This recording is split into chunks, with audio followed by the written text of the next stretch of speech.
Comment j'ai décidé de jeûner en cette année? 1. Je jeûne en demeurant spirituel, donc je prends le temps de méditer la parole et prier avec foi et attente. J'évite les distractions et divertissements habituels tout en étant conscient que l'ennemi peut m'attaquer et que je dois lui résister par la foi. 2. Je jeûne avec une bonne attitude, donc je ne montre pas aux gens que je jeûne en étant triste, mais je garde la joie, la bonne humeur, sans oublier d'être en présentiel pour toutes les réunions en présentiel dans mon assemblée pour communier avec les frères et sœurs. 3. Je jeûne en restant en bonne santé physique.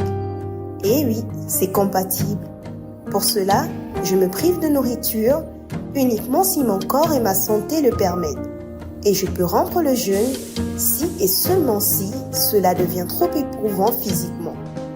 Quand je romps le jeûne, j'évite tout ce qui est gras et privilégie les repas légers. Je bois également beaucoup d'eau et me repose autant que possible. 4. Enfin, je jeûne par amour pour Dieu. Que la grâce soit sur tous ceux qui aiment le Seigneur Jésus-Christ d'un amour inaltérable.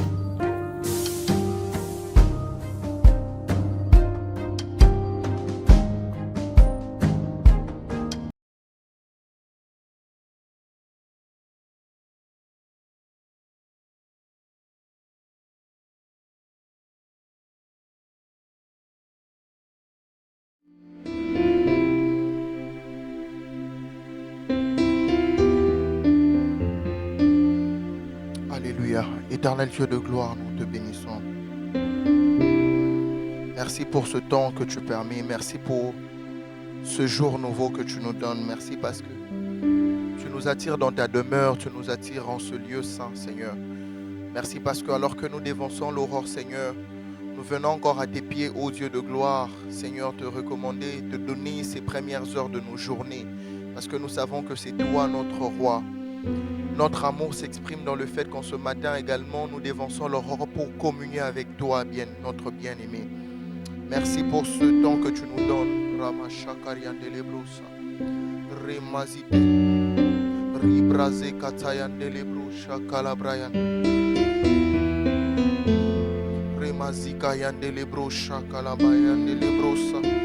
Rebra kataya. Est-ce que de là où nous sommes librement, nous pouvons juste élever nos voix, rebrasi televayan de lebrade chata, malépare de bro chata la la la. Alors que nous approchons de lui, alors que nous dévançons l'aurore, alors que nous nous connectons à cette précieuse présence, alors que tu dévances l'aurore en ce matin, alors que tu te connectes, alors que tu t'approches de lui, je t'inviterai librement de là où tu es à commencer à élever ta voix et à t'attendre encore à ce Dieu-là. À commencer encore à bénir sa présence, à apprécier encore sa présence, peu importe la position que tu as. Mais je t'inviterai simplement à être conscient de la présence de ton Dieu, à être conscient de savoir qu'il est là. Alors que nous sommes dans ce dernier virage, alors que nous sommes dans cette dernière semaine, est-ce que tu peux librement de là où tu es soupirer d'après ton bien-aimé? Rebra Katayan Delebro, c'est en ce matin apporter encore ton offrande, apporter encore ton parfum. Est-ce qu'il y a quelqu'un qui peut juste se joindre à moi ce matin, dire bien mon bien-aimé, je te désire, oh Dieu.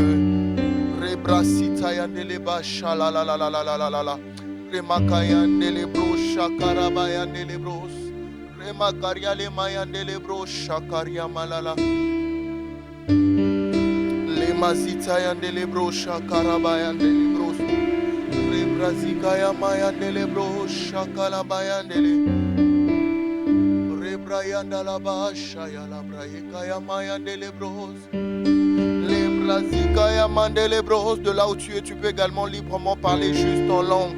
Rebrazikata yandele bros remayandele bros shakaya bayandele bros. Oh, est-ce qu'il y a un cœur en ce matin qui peut se mettre à soupirer? Rebrazikaya yandele bros shakala bayandele bros. Mayanda la brazeta yandele bro shakaraba remayandele bro shakala brazita erabaye mayanda la basha le brayundele bras ribreka yandele bro shalamayande. Oh bien-aimé, notre bien-aimé, c'est toi que nous désirons encore en ce jour. C'est toi que nous désirons. Nous ne soupirons pas après une autre personne. C'est après toi que nous voulons. C'est d'après toi, ô Dieu de gloire, que nous courons.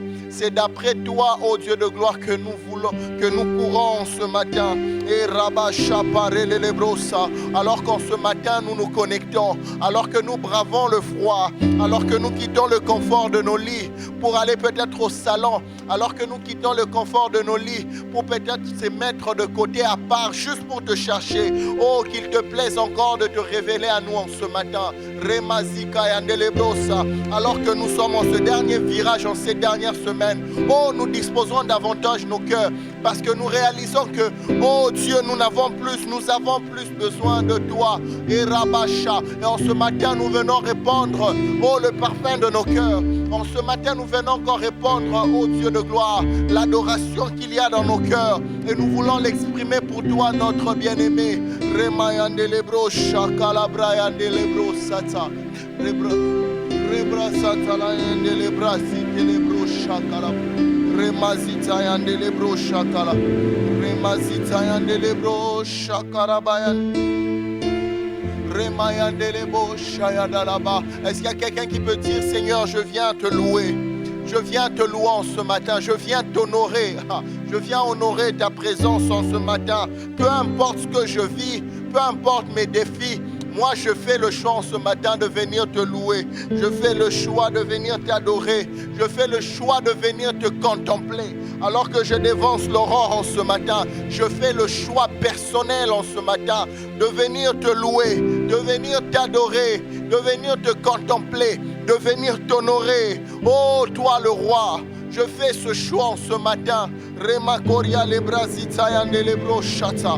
Male pari de vai de bros. Rema Karia la baba baba baba. Et Rabba chata. Je viens pour te louer. Je viens te louer. Peu importe mes défis, tu as payé le prix. Je viens pour te louer. Je viens te louer.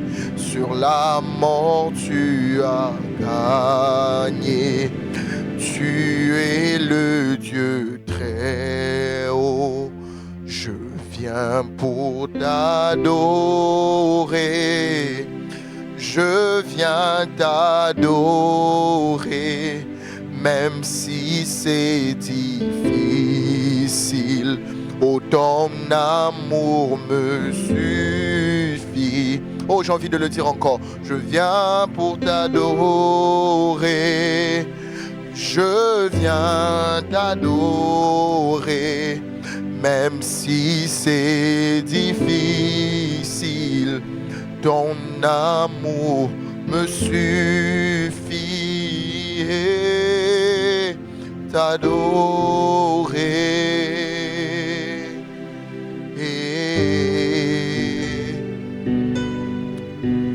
T'adorer.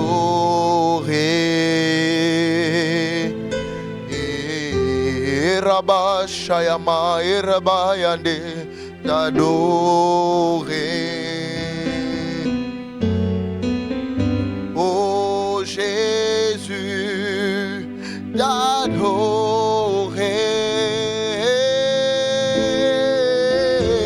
En ce matin, moi je viens t'adorer.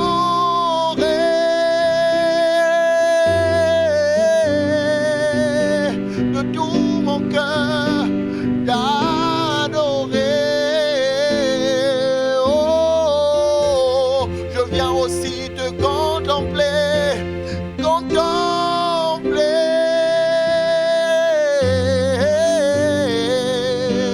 Oh, c'est le désir de mon cœur en ce matin. Contempler, contempler, te contempler. Toi le roi de mon cœur. Je viens aussi en ce matin, oui, t'honorer. Rabba Shakaria le Brasete. Je viens t'honorer en ce matin.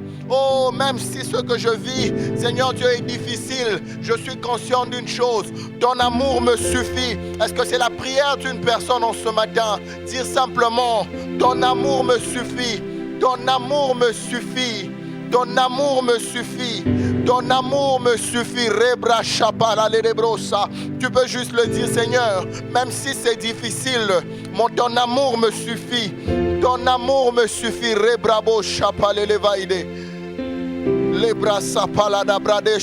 Juste pendant 2 minutes, est-ce que tu peux élever ta voix et considérer encore l'amour de Dieu et dire oui, ton amour me suffit. Je fais le chant ce matin de me réjouir en espérance parce que ton amour me suffit. Oui, sur la mort, tu as déjà gagné. Tu es le Dieu très haut. À la croix, tu as déjà manifesté ton amour pour moi. Alors je peux croire que tu m'aimes et je sais que tu m'aimes. Oh, Rabrazika Yandelebrosa, Lebrazika Yandelebro, Shakalaba Yandelebro, Rebrazika Yandelebro Sata, Lebrazika Yandelebro, Sharadadadadadada. Oh, est-ce que tu peux élever ta voix en langue pendant un moment? Remazika yandelebro de shakaraba yandelebro sata. Rebrazika yandelebra de sharadadada. Remaso parile de vai de brosa. Lipa yandeleba de sharadaba. Eraba yama. Ayande shayalebra sute. Marada baba baba. Era yama yeda. T'adorer,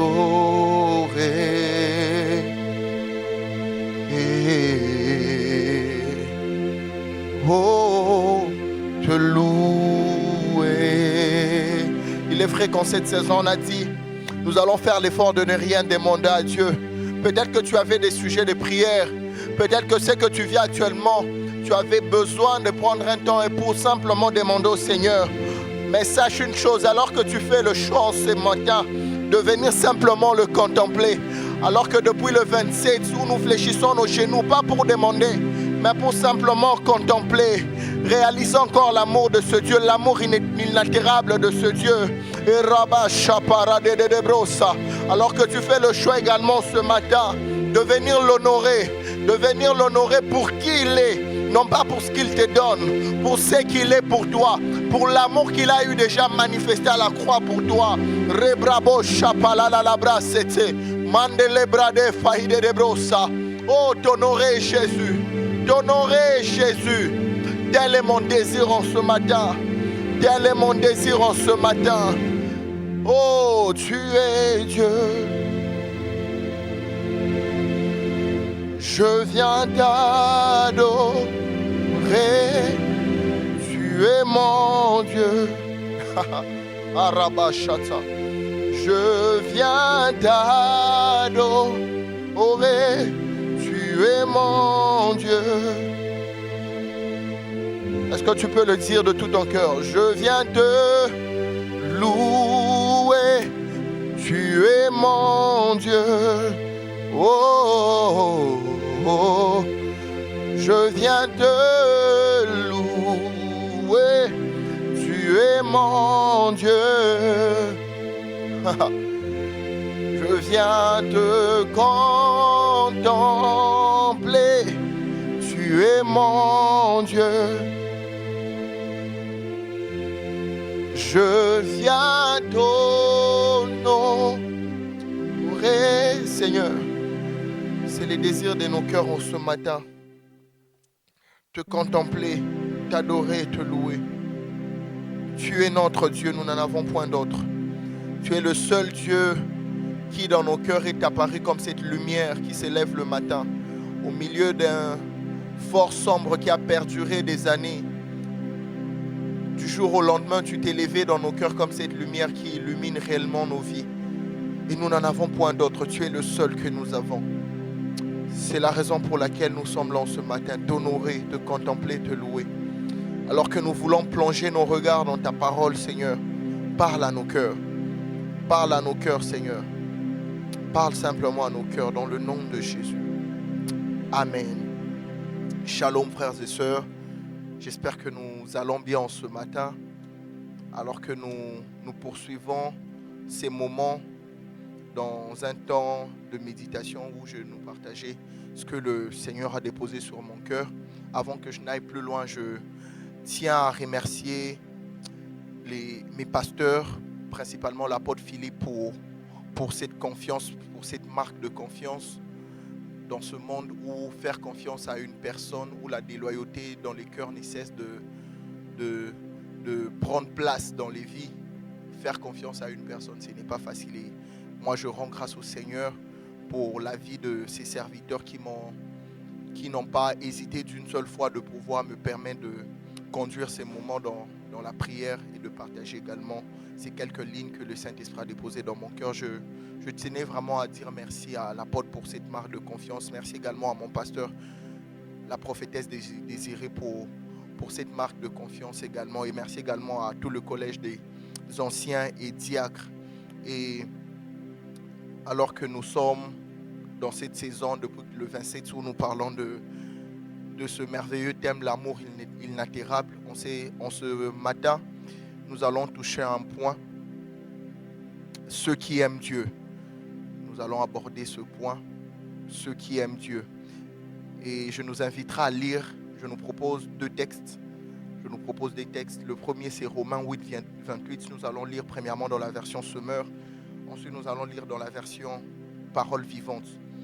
Romains chapitre 8, le verset 28. Je veux lire d'abord dans la version Semeur. Le verset 28 dit: Nous savons en outre que Dieu fait concourir toutes choses au bien de ceux qui l'aiment, au bien de ceux qui ont été appelés conformément au plan divin. On peut aller dans la version Parole vivante, le même texte.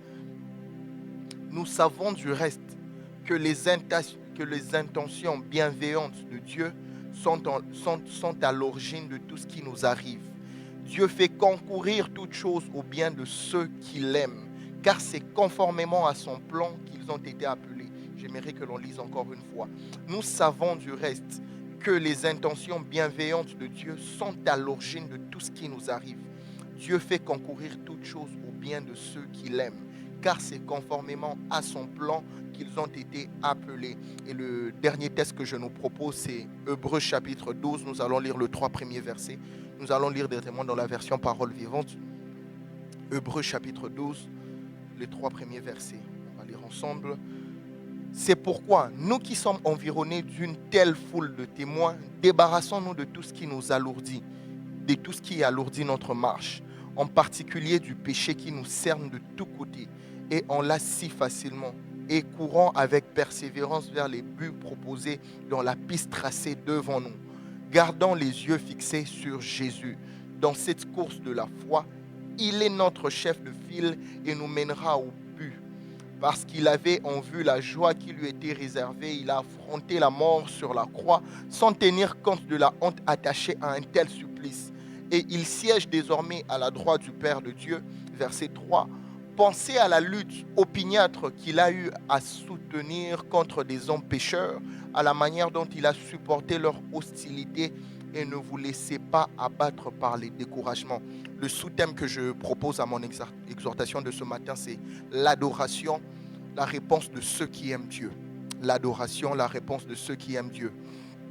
Bien-aimés, nous devons savoir une chose, c'est que dans la vie de foi, il y a certaines situations souvent qui nous poussent à remettre en cause l'amour de Dieu à notre égard.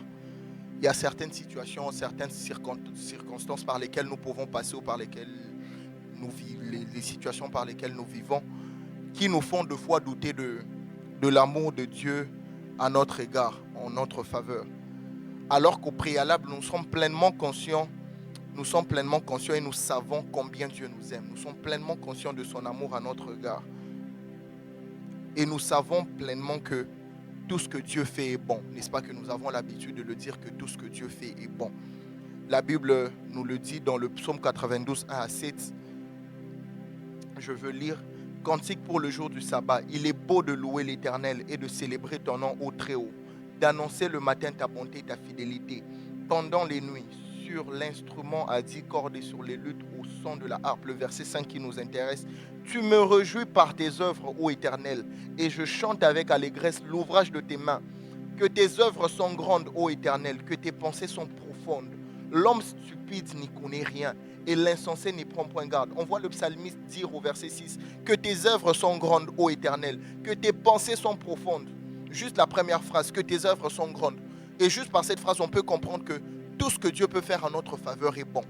Nous avons l'habitude de le dire et nous le disons souvent et nous le savons que tout ce que Dieu fait est bon. Mais est-ce que nous gardons toujours cette pensée ou cette façon de dire, même lorsque nous passons des situations, nous traversons des moments compliqués, nous traversons par certaines situations qui nous font douter de l'amour de Dieu. Le psalmiste le dit, que tes œuvres sont grandes. Lorsqu'il dit que tes œuvres sont grandes, c'est absolument tout. C'est absolument tout. Et lorsque nous lisons même le texte que nous avons lu tantôt de Romains 8, le verset 28 dans la version parole vivante, il dit quoi? Nous savons du reste que les intentions bienveillantes de Dieu sont à l'origine de tout ce qui nous arrive. Dieu fait concourir toutes choses au bien de ceux qu'il aime. J'aimerais que tu soulignes cela. Dieu fait concourir toutes choses au bien de ceux qu'il aime, car c'est conformément à son plan qu'ils ont été appelés. Les textes nous montrent clairement que tout ce que Dieu fait concourt au bien de ceux qu'il aime. Et j'aime bien dans ce texte parce qu'on précise toutes choses. On a bien dit toutes choses. Dans toutes choses, c'est la mention qui a tout, absolument tout. En d'autres termes, ça veut dire tout ce qui nous arrive. Dans toutes choses, cela fait référence à tout ce qui nous arrive. Et lorsque la Bible dit toutes choses, cela fait mention à deux choses. C'est-à-dire, premièrement, ce qui est bon et deuxièmement, ce qui est mauvais. Lorsque la Bible parle de toutes choses, dans toutes choses, il y a ce qui est bon et ce qui est mauvais. Et ce qui est bon, c'est ce qui est normal. C'est ce que nous apprécions tous, c'est ce que l'on souhaite voir dans nos vies, c'est ce que l'on espère tous dans nos vies, c'est ce que l'on souhaite tous dans nos vies. Ce sont les prières que l'on aime faire pour nos vies. Seigneur, je veux telle chose. Et c'est ce que l'on espère avoir dans nos vies. Ça, c'est ce qui est bon. Lorsque nous sommes en bonne santé, on aime être en bonne santé. Lorsque nous prospérons dans tous les domaines de nos vies, nous aimons bien ça. Et c'est également la volonté de Dieu. Mais dans toute chose, il y a aussi ce qui est mauvais.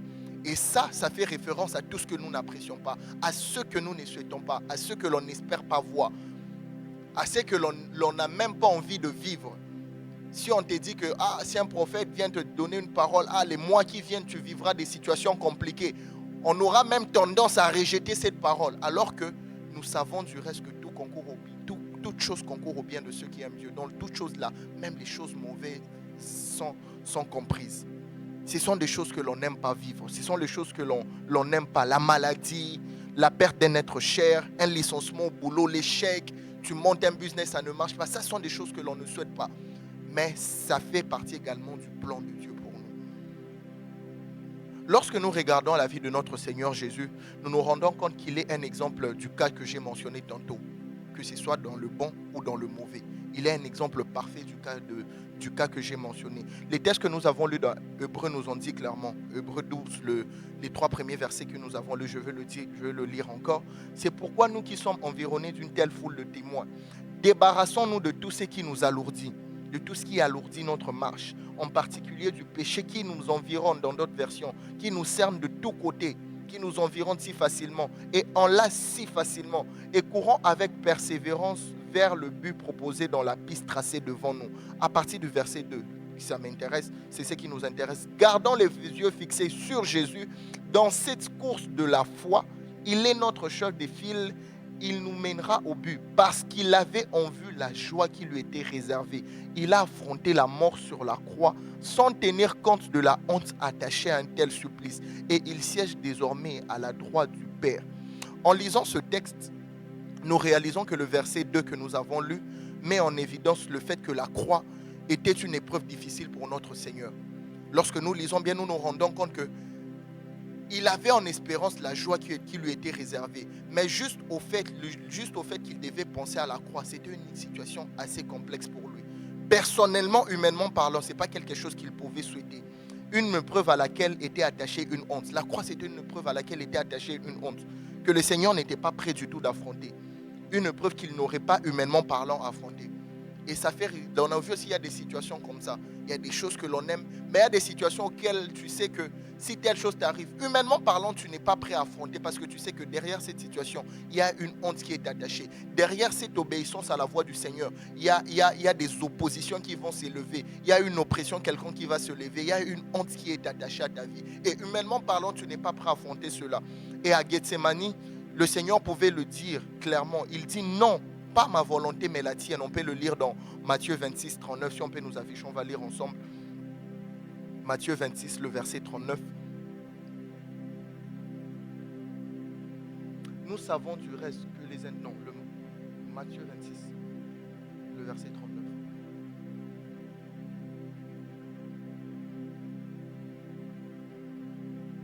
Puis, ayant fait quelques pas en avant, il se jeta sur sa face et priant ainsi: Mon Père, s'il est possible que cette coupe s'éloigne de moi, toutefois non pas ce que je veux, mais ce que tu veux.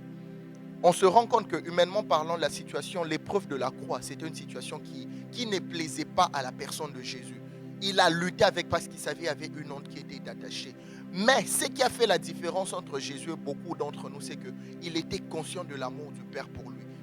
Et surtout, il était conscient d'une chose, qu'il aimait le Seigneur. Donc peu importe ce que la situation pouvait entraîner, peu importe la douleur qu'il pouvait endurer, mais à cause de l'amour qu'il avait pour Dieu, il pouvait dire facilement: Seigneur, non pas ma volonté, mais ta volonté. Non pas la mienne, mais ce que toi tu veux. Bien aimé, un amour inaltérable, on va le voir dans la suite, implique de pouvoir obéir au Seigneur même lorsque tout va tourner mal pour nous. C'est ça. Aimer Dieu, ça implique de fois d'obéir à quelque chose que tu sais que, humainement parlant, ta chair n'aime pas. Tu sais que tu vas t'attirer des oppositions. Ça, c'est aimer Dieu. Étant conscient de l'amour qu'il avait pour son Dieu, il pouvait facilement dire: non pas ma volonté, mais la tienne. Il ne s'est pas regardé comme une proie arrachée ou égale à Dieu. Il savait qu'au final, que cette épreuve avait pour but de glorifier le Seigneur, le Père. Cette situation avait pour but de glorifier le Seigneur. Il ne s'est pas regardé comme une proie arrachée, nous dit Philippiens 2, le verset 5. Et en vous, les sentiments qui étaient en Jésus-Christ, lequel existant en forme de Dieu n'a point regardé comme une proie arrachée d'être égal avec Dieu, mais s'est dépouillé lui-même en prenant une forme de serviteur, en devenant semblable aux hommes, et ayant paru comme un simple homme, il s'est humilié lui-même, se rendant obéissant jusqu'à la mort, même jusqu'à la mort de la croix. La question qu'en ce matin que chacun de nous devrait se poser est de savoir: est-ce que nous savons reconnaître la main de Dieu dans tout ce par quoi nous passons, même dans toutes ces choses mauvaises selon nous, par quoi nous passons? Est-ce que nous savons reconnaître la main de Dieu dedans? Jusqu'où nous sommes prêts à aimer véritablement notre Seigneur? Jusqu'où aimons véritablement Dieu? Et notre réaction ou encore notre réponse face aux situations complexes détermine véritablement notre amour envers Dieu. La façon avec laquelle nous agissons, notre réaction face aux situations difficiles, comment nous réagissons, comment nous nous comportons devant Dieu, détermine réellement si nous sommes des amoureux de Dieu ou pas, si nous l'aimons d'un amour inaltérable ou pas. Bien aimé, lorsque nous réalisons que toute chose concourt, travaille, s'organise au bien de ceux qui aiment Dieu, nous pouvons arriver à cette dimension où nous disons également: Seigneur, non pas ma volonté, mais la tienne, pardon. Non pas ma volonté, mais ta volonté. Malgré les difficultés, mais à cause de l'amour que nous avons pour Dieu, nous pouvons arriver à cette dimension où nous disons: Seigneur, c'est difficile ce par quoi je passe, c'est compliqué, c'est peut-être pas évident, mais c'est cette dimension-là à laquelle le Seigneur nous appelle autant que nous sommes. C'est ça un amour inaltérable, un amour sincère, incorruptible, qui ne dépend pas des situations, qui ne dépend pas de ce par quoi nous passons, qui ne dépend même pas des promesses qui tardent, que le Seigneur, je vais dire ça comme ça, nous doit. Tel un amour sincère que le Seigneur attend de nous. Mais la question à se poser ce matin, que chacun de nous peut se poser ce matin, c'est: jusqu'où j'aime le Seigneur? Jusqu'où je suis prêt à aller pour lui? Jusqu'où je suis prêt à aller pour lui? Jusqu'où je suis prêt à abandonner certaines choses pour lui? Chacun de nous connaît véritablement la réponse. Et le Saint-Esprit sonde véritablement nos cœurs. Et lorsque nous lisons Romains 8, 28, la dernière phrase dit quoi?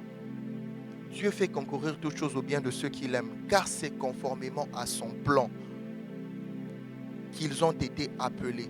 Et nous devons savoir une chose, c'est que dans le plan parfait, dans le plan de Dieu pour nous, j'ai envie de le dire comme ça, dans le plan de Dieu pour nous, il a prévu que nous puissions passer par certaines situations, y compris des mauvaises situations, y compris des choses qui nous font mal, y compris des choses qui humainement parlant, nous ne sommes pas prêts à affronter.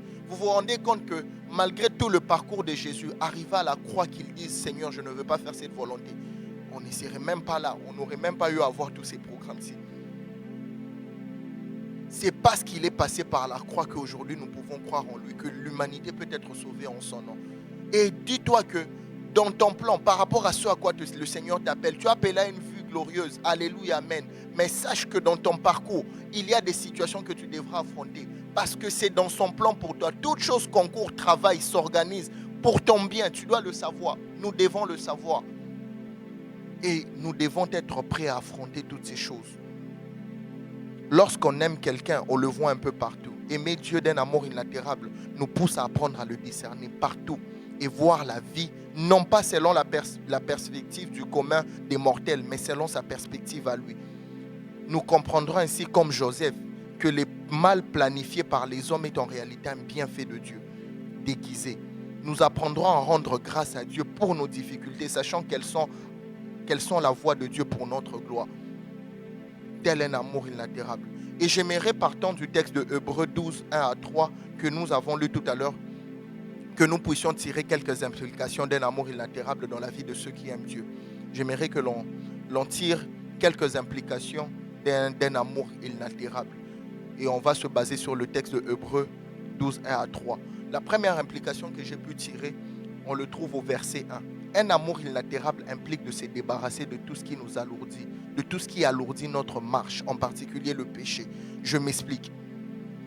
Vous savez, lorsque nous traversons des situations compliquées, nous avons tendance à résoudre les choses de nous-mêmes. Mais ça, en lisant le texte, on dit quoi? Le péché qui nous environne si facilement. Et nous savons du reste que à chaque fois que nous faisons les choses par nous-mêmes sans passer par la voie de Dieu, c'est un péché. Tout plan B que nous avons pour nous sortir des situations complexes, c'est un péché. Dieu, il a un plan.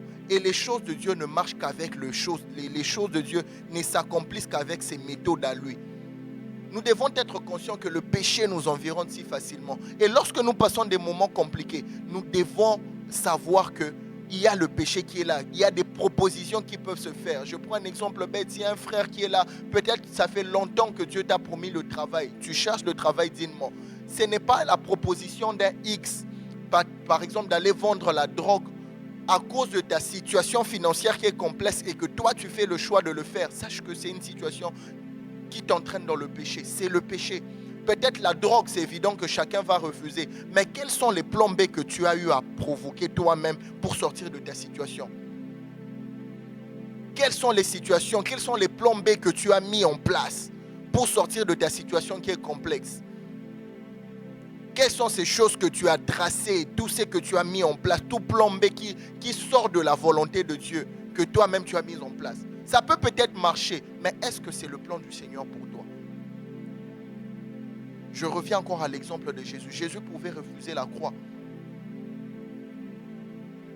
Il pouvait refuser la croix, mais il a accepté d'affronter ces croix. Pourquoi? Parce que c'était le seul et l'unique plan de Dieu pour sauver l'humanité.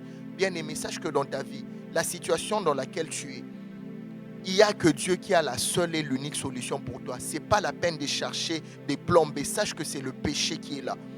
Ça t'environne si facilement. Peu importe la situation dans laquelle tu es, une situation de maladie, je ne sais pas, les promesses qui tardent, le Seigneur a un seul et unique plan.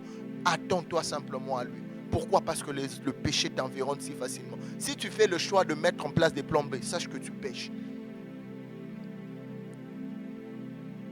Le péché, c'est aussi lorsque nous faisons le choix d'avoir des plans différents du plan merveilleux de Dieu. Et dans le plan de Dieu, les choses se font à sa manière. Même si cela est compliqué, même si c'est difficile pour nous.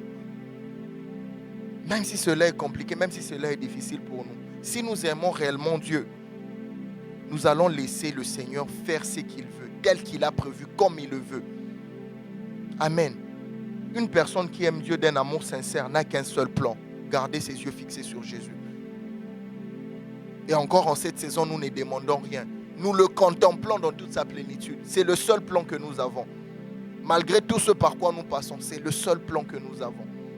À cause de l'amour que tu as pour lui, toute autre proposition te conduisant loin du Seigneur, c'est-à-dire le péché, doit automatiquement être un refus pour toi. À cause de l'amour que tu as pour Dieu. Amen. En ce matin, fais le choix d'abandonner tes plans B, tes solutions farfelues, mais fais le choix de contempler le Seigneur. Son amour te suffit. La deuxième implication, c'est qu'un amour inaltérable implique le sacrifice. L'amour inaltérable, c'est un amour sacrificiel. On revient toujours à l'exemple de Jésus. Tout ce qu'il a enduré là, c'est un sacrifice de sa part. Il s'est offert. La Philippiens 2 nous dit quoi? Il ne s'est pas regardé égal à Dieu. Il s'est dépouillé entièrement. Il s'est sacrifié juste parce qu'il aimait son Père. Il voulait réjouir le cœur du Père. Bien-aimé, tu dis tu aimes le Seigneur. Jusqu'où tu es prêt à aller pour lui? Est-ce que tu t'es sacrifié autant pour lui? Est-ce que nous, en tant qu'Église, individuellement parlant, est-ce que nous nous sacrifions pour le Seigneur? Jusqu'où sommes-nous prêts à aller pour lui? Jusqu'où nous sommes prêts à aller pour sacrifier ce que nous avons de précieux pour lui? Nous nous disons oui, nous aimons le Seigneur. Tu t'es dit j'aime le Seigneur, je me dis j'aime le Seigneur. Mais jusqu'où nous sommes prêts à aller pour lui? Jusqu'où tu es prêt à aller pour lui? Ça parle même d'un lieu physique. Est-ce que tu es prêt à abandonner quelque chose, ton confort, un boulot, je ne sais pas moi quoi, à cause de la volonté du Seigneur? Dit non, je veux que tu ailles dans telle direction. Est-ce que tu es prêt à le faire? L'amour de Dieu, lorsque nous disons que nous aimons le Seigneur, c'est un sacrifice que nous faisons pour lui. C'est un sacrifice. Le verset 1, c'est pourquoi nous qui sommes environnés d'une telle foule de témoins, débarrassons-nous de tout ce qui nous alourdit, qui alourdit notre marche, en particulier du péché qui nous cerne de tous côtés, et enlace si facilement, et courant avec persévérance vers le but proposé dans la piste tracée. Le sacrifice. Et j'aime bien l'image qui illustre ce texte. On fait référence à des personnes qui courent. Et vous savez, lorsqu'on fait... Moi, j'aimais bien regarder les Jeux Olympiques quand j'étais petit, même jusqu'à présent, j'aime bien regarder ça. Et il y a une pratique que j'aimais bien, c'était le marathon, où les gens qui font des courses à 1000, 2000 mètres, toutes ces choses-là. Vous savez, à un moment, lorsqu'ils courent, ils arrivent à un niveau où ils sont tellement fatigués, mais à cause de la couronne qui leur est réservée, la personne se dépouille, il sort toutes ses dernières forces, parce qu'il y a une gloire qui est attachée. Il se sacrifie, peut-être que physiquement il a mal, mais il fait de son mieux juste pour arriver. Il fait de son mieux, il se bat juste pour arriver à cause d'une couronne qui est corruptible. Et c'est la même image qui nous est illustrée dans ce texte. Bien-aimé, sache qu'il y a une couronne qui est attachée. Sacrifie-toi pour le Seigneur. Tu l'as dit que tu l'aimes, sacrifie-toi. Si c'est seulement toi qu'on demande de rester après 3 cultes, non, reste pour les enregistrements jusqu'à 22h. Ça fait mal, oui, mais à cause de l'amour que tu as pour Dieu, pas pour tes intérêts personnels, accepte de te sacrifier. On te réveille à 6h, 7h, va faire telle course, non, pour l'église. Sacrifie-toi pour le Seigneur. Sacrifie-toi pour le Seigneur. Il peut arriver que ça te fasse mal, c'est normal, tu es humain. Mais à cause de l'amour que tu as pour Dieu, tu dis non, Seigneur, à cause de l'amour que j'ai pour toi, j'accepte de prendre telle direction. J'accepte de prendre telle direction. La troisième implication, un amour inaltérable implique de courir avec persévérance vers les buts. En d'autres termes, un amour inaltérable implique la persévérance de notre part. Tu ne peux pas dire que tu aimes Dieu et que tu ne persévères pas dans la marche. Rappelez-vous que dans toute chose, il y a même ce qui est mauvais. Donc même dans ce qui est mauvais là, tu dois de persévérer. Je reprends encore l'illustration que j'ai donnée tout à l'heure pour celui qui court vers la couronne. De cette personne-là qui fait le marathon. Arrivé à un moment, il a l'impression que son corps ne répond pas. Pour ceux qui font du sport, ils peuvent l'attester. Arrivé à un moment, quand tu fais le sport, tu as l'impression que ton corps ne donne plus. Mais à cause d'une récompense qui est attachée, la personne persévère. Il persévère. Aimer Dieu implique de persévérer dans la marche de la foi. Même lorsque tout semble compliqué, rien ne doit nous empêcher de persévérer, de compter sur sa grâce. Parce qu'il y a une espérance qui est attachée. Et plus nous aimons Dieu, plus sa grâce nous permettant de poursuivre la marche et notre partage. Et j'aime bien le texte de Romains, de notre texte de base qui parle de Éphésiens, le texte dans lequel nous avons tiré l'amour inaltérable. On dit quoi? Que la grâce soit sur tous ceux. En d'autres termes, plus tu aimes Dieu d'un amour sincère, il y a une grâce qui est attachée.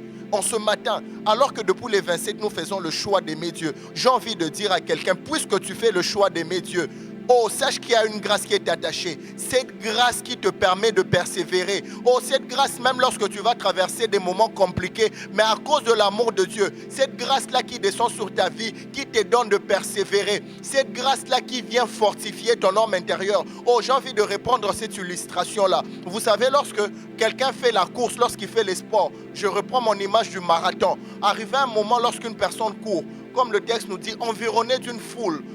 Dans la foule, il y a de ceux-là qui insultent. Dans la foule, il y a de ceux-là qui encouragent. Dans la foule, il y a des coachs. Dans la foule, il y a des mentors. Mais j'aime bien ce que, à arriver à un moment lorsque le coureur est tellement fatigué, il ne se sent plus. Il y a des gens de foi tout au long du chemin lui remettent de l'eau.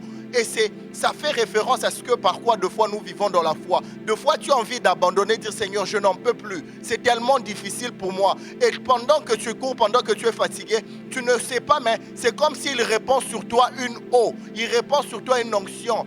De la même façon que celui qui court, on lui donne de l'eau. Et lorsqu'il boit cette eau-là, il a encore davantage envie de continuer. Il a une foule, une nuée de témoins qui l'encouragent, dit, vas-y, si nous avons tenu, toi également tu peux tenir. Bien-aimé, sache que dans ta marche, alors qu'en ce matin que tu es connecté, au ciel il y a des gens qui te regardent. C'est là qui nous ont déjà précédés. Ils ne cessent peut-être de dire, mon fils, vas-y, tu peux encore tenir. C'est vrai que c'est difficile, tu peux encore tenir. Et sache que le Seigneur du haut du ciel, alors qu'il te regarde, à cause de l'amour que tu as pour lui, du haut du ciel, il te regarde, il dit, cet enfant-là même, malgré cette situation par laquelle il passe, je dois de le fortifier, je dois de le booster. Oh, j'ai envie de lire le psaume 92, le verset 11, qui dit, et tu me donnes la force du buffle. Je suis arrosé avec une huile fraîche.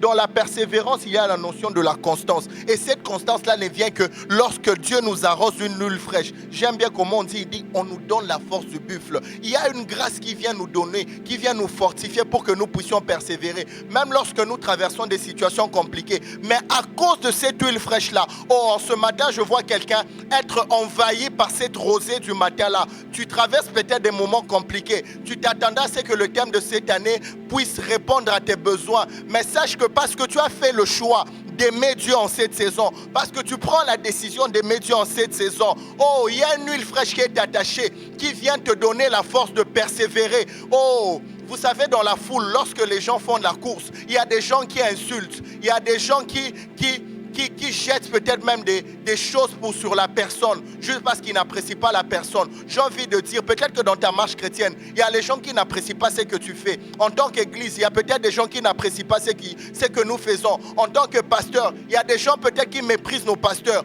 Mais parce que nous avons fait le choix d'aimer Dieu, il y a une onction qui vient encore nous fortifier en ce matin pour dire, oh, je suis là avec vous, je viens vous fortifier, je viens vous donner la force nécessaire pour que vous puissiez persévérer dans le nom de Jésus. Dans le nom de Jésus. Alléluia. Il y a la notion de la persévérance. Et plus nous aimons le Seigneur, c'est lui qui nous fortifie. Il nous donne la force du buffle. Il nous donne la force du buffle. Et je déclare qu'en ce matin, que quelqu'un, là où tu es fatigué, parce que tu fais le choix d'aimer Dieu, qu'une persévérance soit attachée à toi, que l'onction du Seigneur te donne de persévérer encore davantage. La quatrième implication, garder les yeux fixés sur Jésus. Nous le voyons au verset 2, nous pouvons le lire ensemble. Le verset 2 de Hébreux 12. Gardons les yeux fixés sur Jésus dans cette course de la foi. Il est notre chef de file et nous mènera au but. Parce qu'il avait en vue la joie qui lui était réservée. Il a affronté la mort sur la croix sans tenir compte de la honte attachée à un tel supplice. Et il siège désormais à la droite du Père de Dieu. Nous devons garder nos yeux sur Jésus. Lorsque nous aimons véritablement le Seigneur, ça implique d'avoir nos yeux que sur lui. En d'autres termes, lorsque nous aimons Dieu d'un amour sincère, nous faisons le choix de n'aimer rien d'autre que lui seul.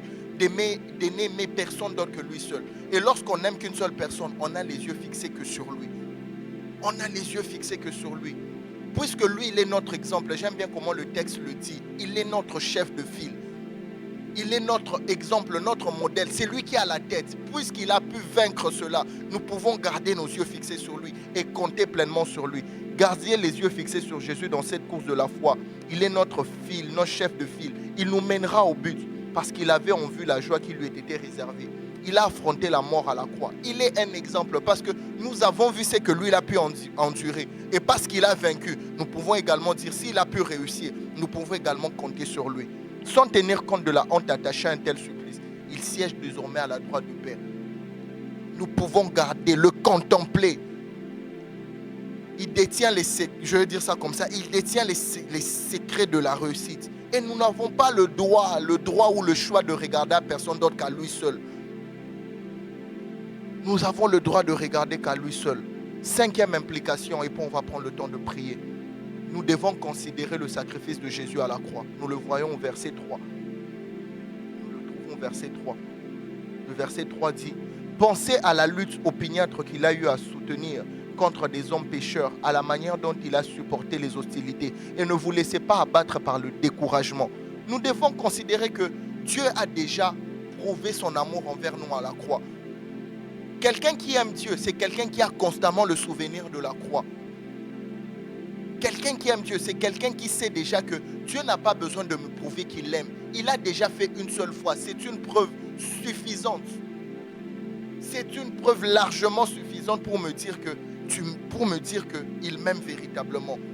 Il n'a pas besoin d'aller à la croix une seconde fois. Ce n'est pas parce qu'il va me donner ou X ou Y chose, ce n'est pas parce qu'il va t'accorder ou X, Y chose que cela va prouver qu'il t'aime. Non. Cela n'est que les bénéfices de l'amour qu'il a déjà eu à manifester au préalable. Quelqu'un qui aime Dieu, c'est quelqu'un qui a constamment la pensée de la croix dans sa tête, sachant qu'un jour il y a eu un homme, alors que je n'étais rien, alors que j'étais dans la boue du péché, alors que je ne le connaissais même pas, alors que je ne le considérais même pas, mais qui a fait le choix de quitter la gloire et de descendre au milieu des hommes aussi imparfaits, d'habiter au milieu de nous pour nous accorder le salut. La Bible dit quoi? Nous l'aimons parce que quoi? Parce qu'il nous a aimés le premier. À peine on peut mourir pour quelqu'un de bien, mais lui il a accepté de mourir alors que nous n'étions encore rien. Quelle preuve d'amour! Quelle preuve d'amour! Quelle preuve d'amour! Bien-aimé, tu dis que tu aimes Dieu, alors garde dans ta tête constamment le fait que Dieu t'a aimé. Il t'aime, c'est clair, parce qu'il a déjà eu à donner son Fils unique à la croix. Ce n'est pas parce qu'il va te donner un travail, il va t'ouvrir les portes, toutes ces choses-là, que cela va attester de son amour. Non, là, ce ne sont que des bénéfices. Que rien n'enlève en ta tête que Dieu t'aime, parce qu'il a déjà eu à le manifester. Alors qu'on est en train de chuter, j'aimerais dire une chose. Au regard de toutes ces implications, nous pouvons les résumer en un seul mot, l'adoration. Pourquoi je le dis? L'adoration, pas dans sa dimension du chant ou des belles paroles, mais dans sa dimension où nous acceptons de nous abandonner entièrement au Seigneur, de déposer nos vies sur l'autel. Quelqu'un qui a accepté le choix de déposer sa vie sur l'autel, il ne compte que sur Jésus. Il n'a les regards fixés que sur Jésus. Il met toute sa foi et son espérance en Jésus. Même lorsque tout va mal, même parce que ma vie est entre les mains de mon Dieu, je sais qu'il prendra soin de moi. Ça, c'est la dimension à laquelle le Seigneur nous appelle. D'où les titres de mon message, l'adoration, la réponse de ceux qui aiment Dieu. Est-ce que c'est ta réponse en ce matin? Est-ce que quelqu'un peut faire le choix d'abandonner entièrement sa vie sur l'autel, de faire confiance en Dieu totalement, de s'abandonner, de compter que sur lui, de ne garder que les yeux fixés sur les Seigneurs? Romains 8, 28 nous le dit clairement. Je vais le lire encore. Dieu fait concourir toutes choses au bien de ceux qui l'aiment, car c'est conformément à son plan qu'ils ont été appelés. La Bible dit, Dieu fait concourir toutes choses au bien de ceux qui l'aiment. Et la Bible ne dit pas où Dieu fait concourir toutes choses au bien de ceux qu'il aime, mais il a dit au bien de ceux qui l'aiment. Bien aimé, la seule chose qui fera la différence, même parmi nous enfants de Dieu, la seule chose qui fera la différence les uns des autres, c'est notre capacité à aimer Dieu d'un amour unilatéral, d'un amour sincère. On peut tous être enfants de Dieu, mais la seule chose qui fera la différence dans nos vies, chacun, c'est notre capacité à aimer véritablement le Seigneur. C'est la seule chose qui fera la différence. Pourquoi? Parce que plus nous l'aimons, rappelez-vous, il y a une grâce qui est attachée. Parce que la Bible dit quoi? Que la grâce soit sur tous ceux qui aiment Dieu d'un amour inaltérable. Et puisque c'est notre réponse, puisque c'est la réponse des adorateurs d'aimer véritablement le Seigneur d'un amour inaltérable, est-ce qu'il y a quelqu'un qui peut répandre son cœur devant le trône? C'est vrai qu'il ne nous reste pas beaucoup de temps. Mais est-ce qu'il y a quelqu'un qui peut librement répandre son cœur devant le trône? Est-ce qu'il y a quelqu'un qui peut librement répandre son cœur devant le trône? Rema Shaparia le Debradosa. Marada Baba Baba Baba Shakarian. Rema Supra Lebrai Debro Shakara. Libraze Kayande Lebrado Shakaria Mandele. Est-ce qu'il y a quelqu'un qui peut librement se répandre sa vie sur l'autel du Seigneur et dit Seigneur, je t'appartiens. Seigneur, je t'appartiens. Seigneur, je t'appartiens. Seigneur, je t'appartiens. Seigneur, je t'appartiens. Je viens totalement m'offrir. C'est la réponse. C'est la réponse de l'adorateur que je suis. Me livrant entièrement sur ton autel. Me livrant entièrement sur ton autel. Labra Shataya Ndelebrosa. Pour les quelques minutes qui nous restent, est-ce que tu peux juste prendre le temps et de répandre ton cœur, de te livrer entièrement, de dire comme Abraham, c'est vrai que je suis accompagné des serviteurs. Oh, j'ai envie de le redire à ma manière. C'est vrai que je suis accompagné des situations complexes autour de moi. Mais restez là. Je vais sur la montagne pour adorer. Restez là. Je fais le choix de monter, me livrer mon cœur sur l'autel du Dieu vivant. Oh, je fais ce choix ce matin de persévérer, de ne compter que sur lui. Masipra, Mahalimaïa Delebrado Sopra Levaide, Ribra Baba Baba Baba, Chatale Mayan Delebrosate, Libra Kataya Labradesha. Oh, est-ce qu'il y a quelqu'un qui peut faire ce choix ce matin? Réparer les bras de brossa, Malebradosha, Eriandele Maïa Lebra Kataya Labaya. Aïe, aïe, aïe, aïe, aïe, aïe, aïe, aïe. Oh, est-ce que tu peux entièrement te donner, te livrer? Masipra lebaide, lebra sote lebros, ribra kataya mama mama mama, remachata le mayande ya ya. C'est la réponse de mon cœur. Aïe, aïe, aïe, aïe, aïe. La réponse de ceux qui aiment Dieu, c'est l'adoration. Les paris de vaille de brossa. Malepradosha. Oh, la meilleure réponse que tu peux accorder à ton Dieu, c'est de t'offrir entièrement. Lorsque nous nous offrons à quelqu'un, nous le disons simplement, Seigneur, nous n'avons que toi. Je n'ai que toi, je n'ai nulle part où aller. Ma vie dépend que de toi. Oh, ce Dieu-là ne dédaigne pas un tel cœur, comme le psalmiste. Oh, Dieu, tu ne dédaignes pas un tel cœur contrit, humilié, meurtri. Tu ne dédaignes pas un tel cœur. Oh, je suis comme cet enfant, c'est vrai. Est-ce qu'en ce matin, il y a quelqu'un qui peut, étant c'est vrai, mais faire le choix de faire confiance en l'Éternel, de demeurer dans ses bras? Remacha, je mets mon espoir en l'Éternel. Et maintenant, et à jamais. Je mets mon espoir en l'Éternel. Et maintenant et à jamais. Je mets mon espoir. L'espoir, tout ce que je suis, toute la personne que je suis, en l'Éternel. Dès maintenant et à jamais. Réparer les bras d'eau, sopra les vaïdes. Bien plus qu'un chant. Est-ce que réellement il y a quelqu'un qui peut mettre son espoir en l'Éternel? Dès maintenant et à jamais. Bien aimé, les 21 jours vont passer. Mais est-ce que tu peux à jamais, à partir de ce programme jusqu'à ce que tu finisses ta marche sur ces terres, comptez que sur le Seigneur, au-delà des oppositions, au-delà des injures? Oh, comme le texte nous le dit, nous sommes tellement environnés d'une foule, d'une nuée de témoins. Dans la foule, il y a de ceux-là qui nous oppressent, il y a de ceux-là qui nous encouragent, il y a de ceux-là qui nous ont précédés dans cette marche, mais il y a de ceux-là qui ne nous aiment pas, il y a de ceux-là qui nous critiquent, il y a de ceux-là qui nous insultent. Mais est-ce qu'il y a quelqu'un qui peut dire, Seigneur, c'est toi seul que j'ai obéi? C'est à ta voix que j'ai obéi. Voilà pourquoi je viens m'offrir entièrement sur ton autel. Telle est ma réponse. Parce que je t'aime, Je fais le choix de m'offrir entièrement, sans rien retenir, sans rien retenir, sans rien retenir de ma personne, sans rien retenir de tout ce que je suis et j'ai. Et rabababababababa. Les brailles de vailles de brossa. Mande libro sate. Et maintenant, et à jamais. Aïe aïe aïe. Et à la bracha. Il y a beaucoup durant cette saison passent des situations compliquées. Ils auraient aimé, humainement parlant, de leur choix, avoir peut-être un thème qui parle de, je ne sais pas moi de quoi, juste pour qu'ils aient le temps de prier, de demander, de faire monter, de supplier le Seigneur. Mais le Seigneur sait pourquoi. Il dit tout concourt au bien de ceux-là qui m'aiment. Ce qui fera la différence entre certains parmi nous-mêmes après ce programme, c'est notre capacité à exprimer notre amour envers ce Dieu-là. Même lorsque nous traverserons des temps de pression, des vents d'opposition, des vents d'oppression, la seule chose qui fera la différence, c'est notre capacité à persévérer. Pas parce que nous sommes forts, mais parce que nous l'aimons.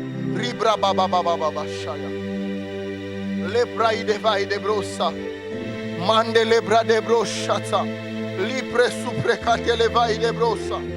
Mayande les bras de. Tu as obéi au Seigneur, mais tu as l'impression que tout tourne contre toi. C'est ton amour pour ce Dieu-là. Persévère. J'aimerais dire à quelqu'un ce matin, j'aimerais encourager à quelqu'un ce matin, n'abandonne pas. N'abandonne pas. Il répond sur toi, comme le dit le psaume 92. Oh, tu me communiques la force du buffle. N'abandonne pas. N'abandonne pas tes premières œuvres.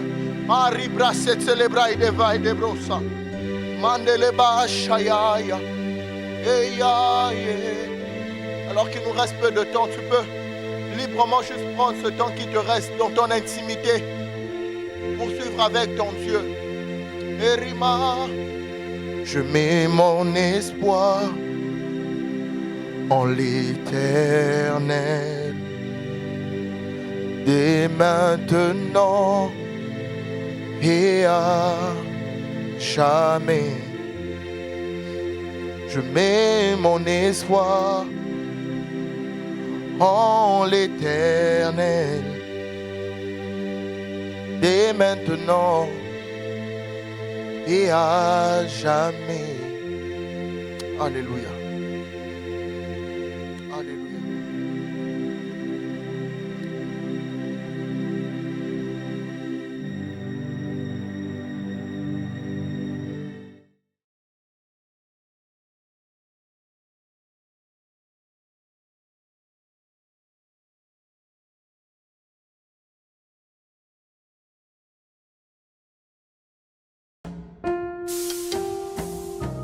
Comment méditer la parole de Dieu avec le manuel Lampe à mes pieds? Se retirer dans un lieu calme selon que possible. Commencer par la louange, l'adoration et les actions de grâce. Demander au Saint-Esprit de nous éclairer avant d'ouvrir la Bible. Ouvrir sa Bible au niveau du passage de méditation. On peut ajouter les passages mis en évidence en gras dans le commentaire. S'arrêter et chercher à comprendre de quoi il s'agit dans le test. Chercher à savoir en quoi le test me concerne. Prendre des résolutions et noter le tout. Lire le commentaire. Prier avec les sujets de prière selon la direction de l'Esprit, y compris les sujets pour les enfants. Suivre le plan de lecture de la Bible en un an. Apprendre le verset à mémoriser et rendre grâce à Dieu. Que la grâce soit sur tous ceux qui aiment le Seigneur Jésus-Christ d'un amour inaltérable.